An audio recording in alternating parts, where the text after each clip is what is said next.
तो आइए, कल की क्लास में हमने क्वेश्चन नंबर 14 देखा था, पहले चैप्टर का 12 इंटर की फिजिक्स का।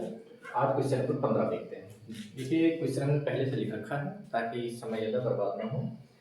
दो ऋणावेशित धूल के कणों के बीच की दूरी दी गई है 1 मिलीमीटर है और वे एक दूसरे को 4×10⁻⁵ न्यूटन के बल से जो है प्रतिकर्षित करते हैं। यदि एक का आवेश दूसरे का 4 गुना हो तो उन्हें आवेशित करने वाले इलेक्ट्रॉनों की संख्या में अलग अलग ज्ञात करनी है। साथ में ये भी दिया गया है कि एक इलेक्ट्रॉन पर कितना आवेश होगा। तो चलिए शुरू करते हैं। देखते हैं, दो धूल के कणों के बीच की दूरी r बराबर दिया गया है 1 मिलीमीटर। इसको मीटर में कन्वर्ट करेंगे तो 1×10⁻³ मीटर हो जाएगा, मीटर में हो गया। और वे एक दूसरे को 4×10⁻⁵ न्यूटन के बल से प्रतिकर्षित करते हैं। बल से प्रतिकर्षित करते हैं अर्थात फोर्स दिया गया है 4×10⁻⁵ न्यूटन का बल से प्रतिकर्षित करते हैं। यदि एक का आवेश दूसरे का 4 गुना है, अगर हम Q1 बराबर मान लेते हैं कि Q है तो Q2 बराबर हो जाएगा 4Q, 4 गुना कर देते हैं।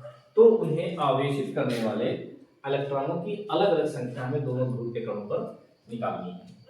और इलेक्ट्रॉन पर आवेश E बराबर दिया गया है 5.3 × 10⁻⁹ कूलम। देखिए, इसको देखकर आप चौंकिएगा नहीं, क्योंकि इसको जब आप डिवाइड करेंगे तो ये E बराबर लगभग 1.6×10⁻⁻19 के बराबर ही आएगा।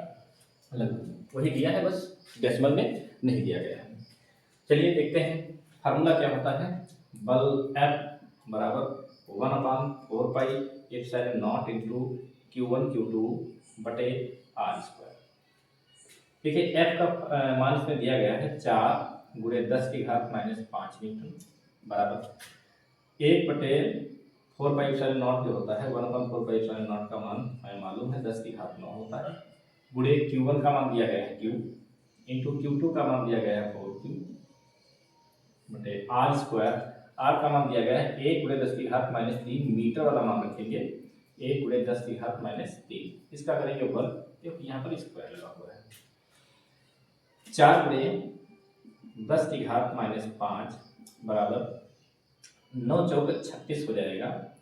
तो 9 चौक 36 ×10⁹ Q की गुणा होगी Q² हो जाएगा बटे 1 का वर्ग करेंगे 1×10⁻³ का वर्ग करेंगे -6 हो जाएगा। इसके बटे में 1 मानकर कैंची गुणा करवा लेंगे, इसकी इधर करवाएंगे गुणा, तो हमारा हो जाएगा 36 × 10⁻⁹ Q² बराबर, इसकी इससे करवाएंगे 4 करना 4 ×10⁻⁵ ×10⁻6 हो जाएगा। Q² बराबर करेंगे 4×10⁻⁵ -6 ये जो है 36 ×10⁹ बटे में आ जाएगा 4 करना 4 4 9 36।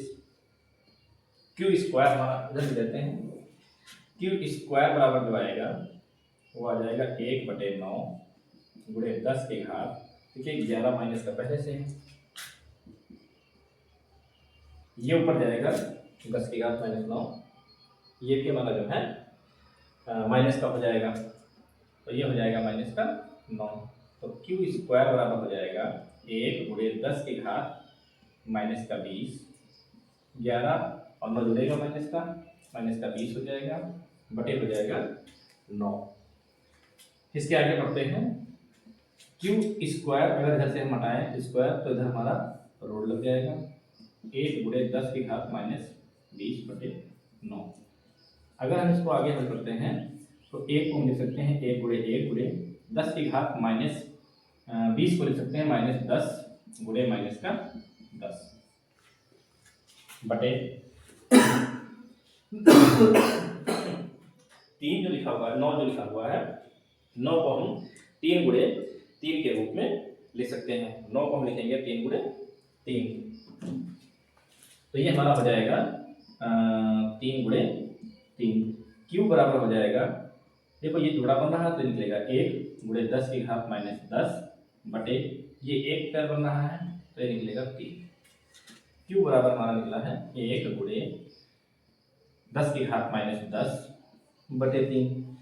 देखो कक्षा 6, 7, 8 से हम पढ़ते चले आ रहे हैं कि क्यू बराबर जो होता है हमारा फार्मूला होता है एन, जिसमें क्यू आवेश होता है और जो एन होता है ये इलेक्ट्रॉनों की संख्या, ये इलेक्ट्रॉनों ने ऐसे लिख दिया है इलेक्ट्रॉनों की संख्या होती है, और ई जो होता है ये एक इलेक्ट्रॉन पर आवेश होता है, एक इलेक्ट्रॉन पर आवेश होता है। तो हम ये कह सकते हैं कि क्यू की जगह पे हम एन ई लिखेंगे बराबर 1। लेकिन हाँ पहले हमें जो है क्यू का मान आया है तो हम Q1 का मान निकालेंगे। Q1 का मान जब निकालेंगे तो Q1 बराबर हमारा हो जाएगा Q1 बराबर जब Q हो जाएगा तो Q तो हमारा यही है, Q1 बराबर आया है Q, अर्थात Q बराबर हो जाएगा 1 गुणे 10 की घात -10/3। Q1 का मान ही हो जाएगा। Q बराबर हो जाएगा यानी बराबर 1 गुणे 10 की घात -10/3। देखिए यहाँ पर हमारा 1 चल रहा है तो यहाँ पर हम N1 भी कर लेंगे। क्यों कर लेंगे? N1 का मतलब हो जाएगा कि पहले वाले आवेश पर कितने इलेक्ट्रॉन हैं, तो N1 गुणे, देखिए E का मान जो यहाँ पर दिया गया है वो हमारा दिया गया है 5/3। 5/3 गुणे 10 की घात -19 बराबर 1 गुणे 10 की घात -10/3। N1 बराबर हो जाएगा 1 गुणे 10 की घात -10/3। इसको उधर ले जाएंगे, जो बटे में है ये ऊपर गुणे में चला जाएगा और जो ऊपर गुणे में है ये हमारा बटे में चला आएगा, और ये जो 10 की घात -19 है ये नीचे आएगा 10 की घात -19। देखिए 3 से 3 काट सकते हैं। N1 बराबर हो जाएगा 1 गुणे 10 की घात -10, ये पावर ऊपर जाएंगी प्लस की 19 हो जाएंगी, बटे आ जाएगा 5। N1 बराबर हो जाएगा 1 गुणे 10 की घात, यहाँ पर हमारा 19 से 10 घट रहा है बचेगा 9, लेकिन हम क्या करते हैं कि यहाँ पर 0 लगा देते हैं और यहाँ पर 8 लिख लेते हैं बटे 5। 5 से भाग करेंगे 5 दूनी 10। N1 बराबर आ जाएगा हमारा 2 गुणे 10 की घात 8 इलेक्ट्रॉन। मतलब पहले वाले धूल के कण पर जो इलेक्ट्रॉनों की संख्या है वो हमारी आई है 2 गुणे 10 की घात 8 इलेक्ट्रॉन। अब हम चेक करते हैं Q2, मतलब Q2 बराबर कितना आएगा। Q2 बराबर हमारा जो दिया गया है वो दिया गया है 4Q, तो हम यहाँ पर लिखेंगे 4Q। 4 इंटू Q, Q का मान कितना आया है, Q का मान हमारा जो आया है वो यहाँ पर लिखा हुआ है 1 गुणे 10 की घात -10/3। ये 4 गुणे 10 की घात -10/3 हो जाएगा।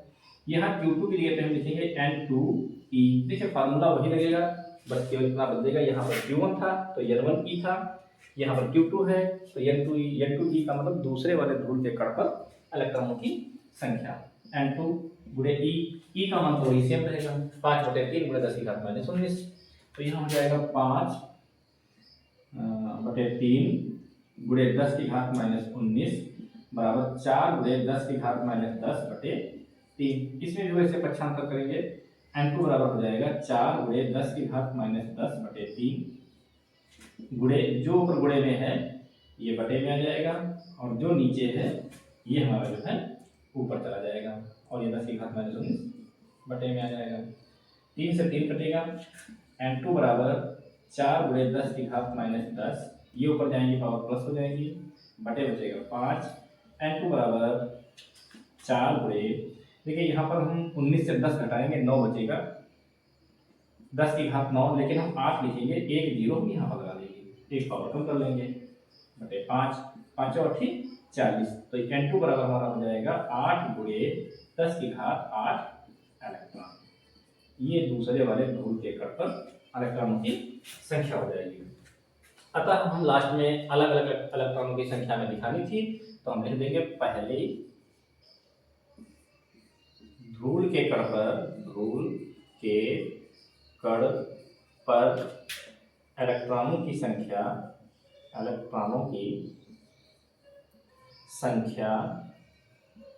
N1 बराबर हमारा आया है 2 गुणे 10 की घात 8, 2 गुणे 10 की घात 8 इलेक्ट्रॉन, और दूसरे वाले धूल के कण पर दूसरी ध्रुव के कण पर इलेक्ट्रॉनों की संख्या n2 बराबर हमारा हो जाएगा 8 गुणे 10 की घात 8 इलेक्ट्रॉन। इस तरह से हमने चेक कर लिया है, देख लिया है कि दोनों ध्रुव के कणों पर अलग अलग इलेक्ट्रॉनों की संख्या क्या होगी। तो इस तरह से हमारा क्वेश्चन नंबर 15 कंप्लीट हो गया है। अब 16 नंबर क्वेश्चन अगली क्लास में कल